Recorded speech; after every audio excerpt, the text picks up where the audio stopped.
नमस्कार साथियों, मैं हूं डॉक्टर अमृत और आज अपन देख रहे हैं सूचना का अधिकार अधिनियम 2005 राइट टू इंफॉर्मेशन 2005। इसके बारे में आज हम पढ़ेंगे। इससे हम देखेंगे क्या इसकी भूमिका है, आरटीआई के उद्देश्य क्या हैं, इसकी सूचना किस प्रकार की सूचना इसमें से ली जाती है और इसकी विशेषताएं कौन कौन सी हैं। तो हम सबसे पहले देखते हैं इसकी भूमिका के बारे में। तो भारत एक लोकतांत्रिक देश है जिसमें देश की जनता के द्वारा सरकार को चुना जाता है। ब्रिटिश राज में लोकतांत्रिक प्रणाली का उस समय अभाव था। यही कारण है कि स्वतंत्रता प्राप्ति से पूर्व ब्रिटिश संसद द्वारा संसदीय एक गोपनीयता अधिनियम 1923 पारित किया गया था। ब्रिटिश कानून हमारे ऊपर लागू होता था और उस टाइम पे ब्रिटिश संसद द्वारा एक शासकीय गोपनीयता अधिनियम 1923 के तहत ये लागू किया गया, जिसमें यह अधिकार प्रदान किया गया कि वे शासन संबंधी सूचनाओं को गोपनीय मानकर इन्हें प्रकट करने से मना कर सकते हैं। लेकिन स्वतंत्रता प्राप्ति के पश्चात भी धीरे धीरे चुनी गई सरकारें जनता के द्वारा मंगाई सूचनाओं को इस अधिनियम का हवाला देते हुए और जनता को सूचना देने से मना करती रही। उसके बाद में एक वाद में उच्चतम न्यायालय ने यह बताया कि अनुच्छेद 19(1) के ए में एक वर्णित भाषण एवं अभिव्यक्ति की स्वतंत्रता का अधिकार एवं अनुच्छेद 21 में जो वर्णित मर्यादित जीवन जीने का अधिकार है, यह तब तक अधूरा है जब तक कि नागरिकों को सरकार की कार्यप्रणाली को जानने का अधिकार प्राप्त न हो। इसी संदर्भ में सरकार एवं जनता के मध्य पारदर्शिता को बढ़ाने के लिए भारतीय संसद के द्वारा सूचना का अधिकार अधिनियम आरटीआई एक्ट 2005 लागू किया गया। अगर विश्व के स्तर पर देखें तो स्वीडन पहला देश है जहां पर आरटीआई एक्ट लागू हुआ था। अगर हम देखें आरटीआई के उद्देश्य क्या क्या हैं। आरटीआई के उद्देश्य हैं जनता एवं सरकार के मध्य पारदर्शिता को बढ़ाना, सरकारी कार्यों के संबंध में जनता एवं सरकार के मध्य पारदर्शिता को बढ़ाना। दूसरा है लोकतंत्र की भावना को व्यवस्थित करना। तीसरा है सरकार की जवाबदेही बढ़ाना। संविधान की प्रस्तावना में वर्णित सामाजिक एवं आर्थिक न्याय की भावना को सुरक्षित रखते हुए सरकारी कार्यों में सरकार की जवाबदेहिता को बढ़ाना आरटीआई के मुख्य उद्देश्य हैं। सूचना क्या है? किसी भी प्रकार की वह सामग्री जिसमें कोई फाइल, दस्तावेज, रिकॉर्ड, जिसमें कोई फाइल, दस्तावेज, रिकॉर्ड, प्रपत्र, report, data, email, circular, audio, video तथा निजी संस्थाओं से संबंधित सूचना जिस तक कानूनी माध्यम से किसी लोक अधिकारी की पहुंच हो, उसे सूचना कहा जाता है या सूचना में वह चीज सम्मिलित की जाती है। सूचना का अधिकार, इसमें क्या क्या चीज शामिल है? सूचना के अधिकार में क्या क्या चीज शामिल है, हम क्या क्या ले सकते हैं?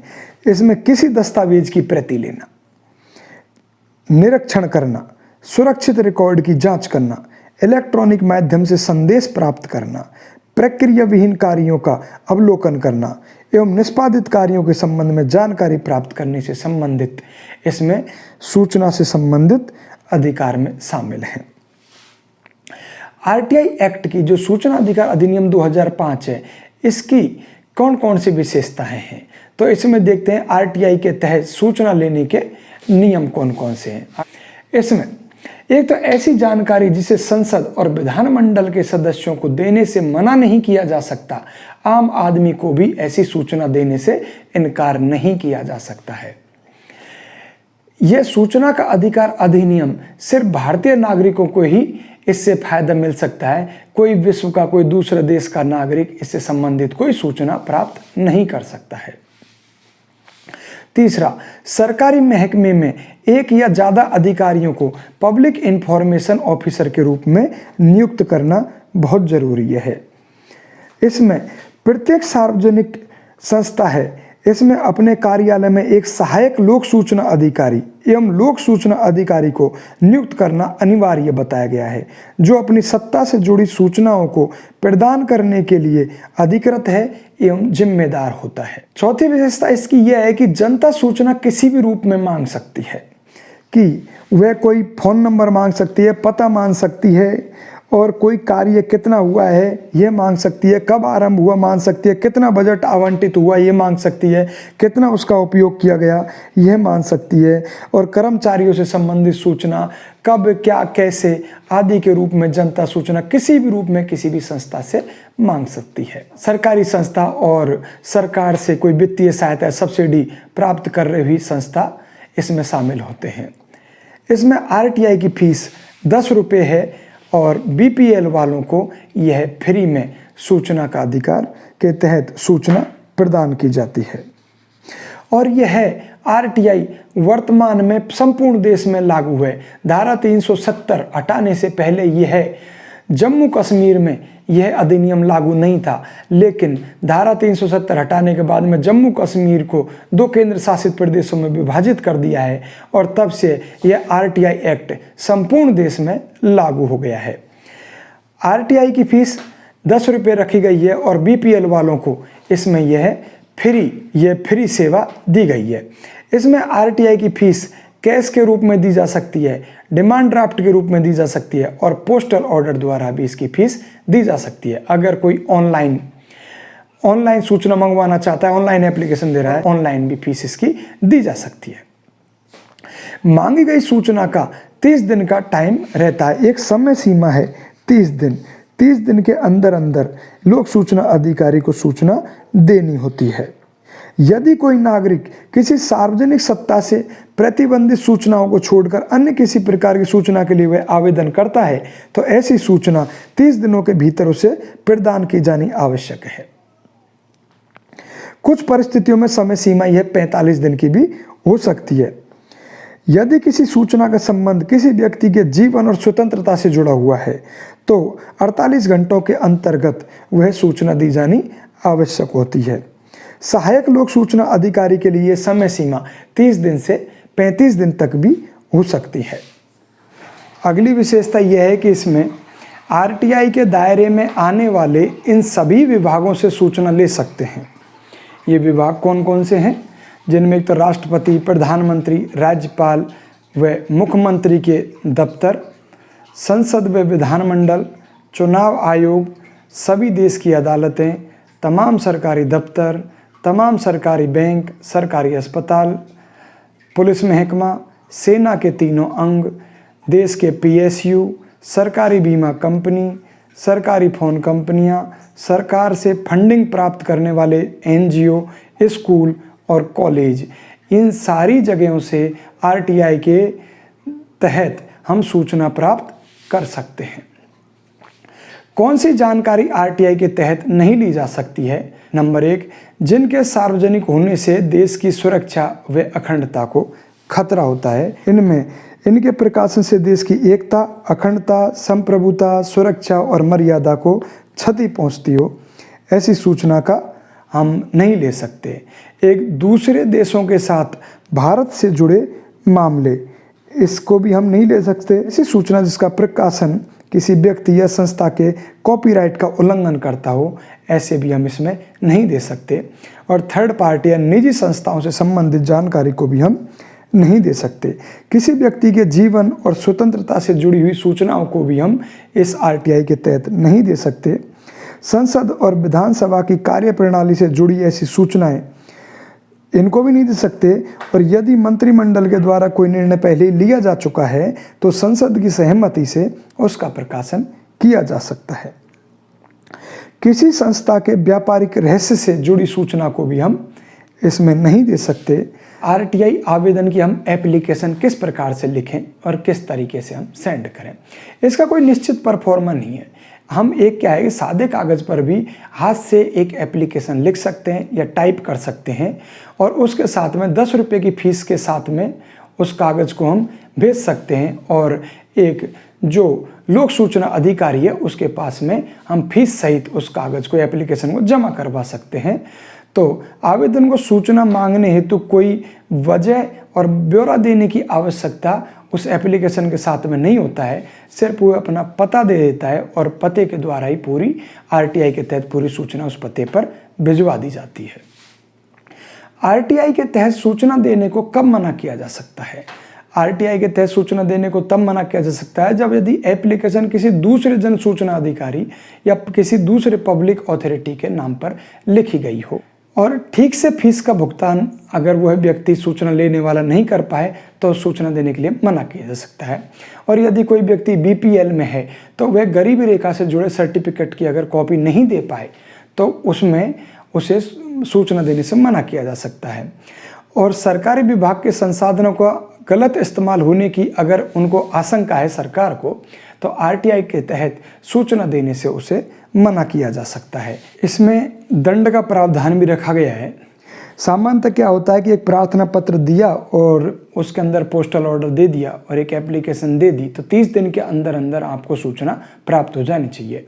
अगर कोई सूचना अधिकारी कोई ऐसा कार्य कर देता है जिससे वह दोषी पाया जाता है, जैसे कि वह जानबूझ करके सूचना देने को मना कर दे और देरी से सूचना दे या अधूरी या असत्य सूचना आपको दे या सूचना देने के लिए असामान्य शुल्क वसूल आपसे करे तो आप उसके खिलाफ अपील दायर कर सकते हैं। इसमें क्या होता है कि यदि कोई आवेदक सूचना अधिकारी द्वारा दी गई सूचना से वह संतुष्ट नहीं है तो वह अपने वरिष्ठ अपीलीय सूचना अधिकारी को सूचना देने के 30 दिनों के भीतर भीतर प्रथम अपील दायर कर सकता है।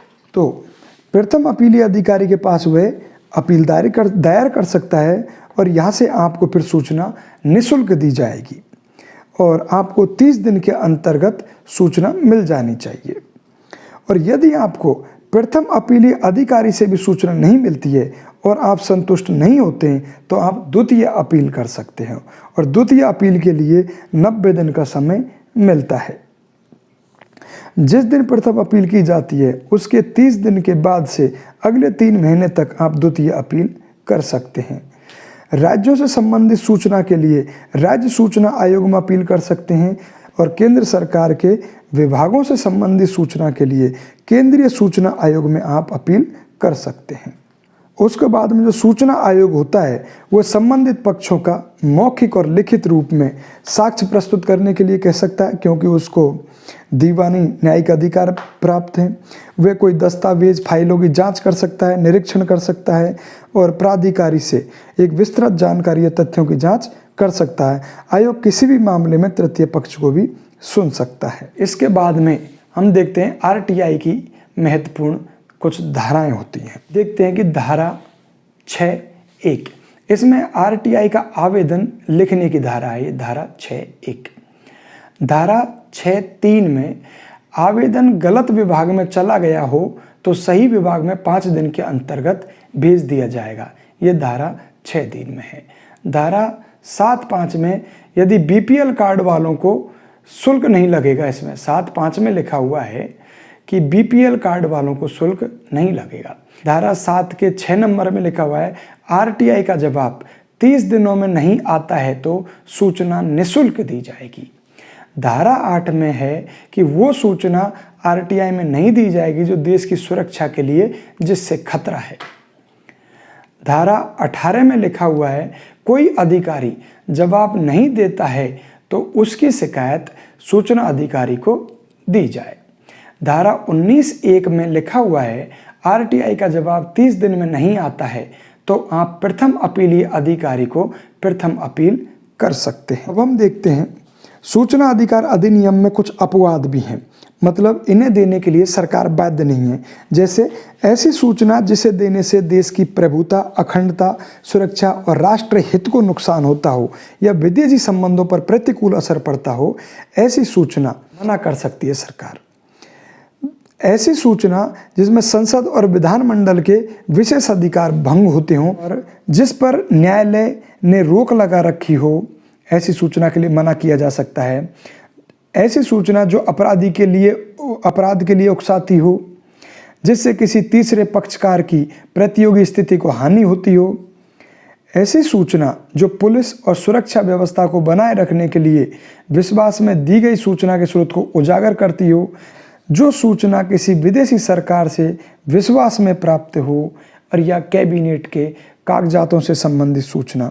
ऐसी सूचनाओं के कुछ अपवाद हैं जो आरटीआई के तहत प्रदान नहीं किए जा सकते। सूचना के अधिकार अधिनियम का अगर हम आलोचनात्मक मूल्यांकन करें ये तो इसमें हम कह सकते हैं कि सूचना आयोग एवं राज्य सूचना आयोग के गठन में सरकारी हस्तक्षेप बहुत ज़्यादा है। दूसरा, प्रतिबंधित सूचनाओं का क्षेत्र अस्पष्ट है। तीसरा, कई ऐसी संस्थाओं को अधिनियम के क्षेत्र अधिकार से बाहर रखा गया है जो हालांकि सार्वजनिक सत्ताओं की परिभाषा में उपयुक्त नहीं है, परंतु इनका प्रत्यक्ष जुड़ाव जनता से है, जैसे निजी व्यक्तियों के द्वारा संचालित शिक्षा, चिकित्सा, परिवहन और संचार आदि सेवाएं। और लोक सूचना अधिकारी का दायित्व कानूनी भाषा के प्रयोग से अस्पष्ट और प्रतीत होता है। इस अधिनियम को अधिक सुदृढ़ बनाने के लिए इसमें जो व्याप्त विसंगतियां हैं इनका हल निकालना होगा, तभी जाकर के इस अधिनियम की वास्तविकता और सार्थकता सिद्ध होगी। इस प्रकार से हमें जनता को इस अधिनियम के लिए जागरूक करना चाहिए ताकि ज़्यादा से ज़्यादा लोग इसका फायदा उठा सकें, ताकि जनता को पूरे सरकार के कार्य में या अपने दिए गए टैक्सों के बारे में पता लग सके और सारी सरकारी सिस्टम में या सभी विभागों में पारदर्शिता कायम हो सके। धन्यवाद।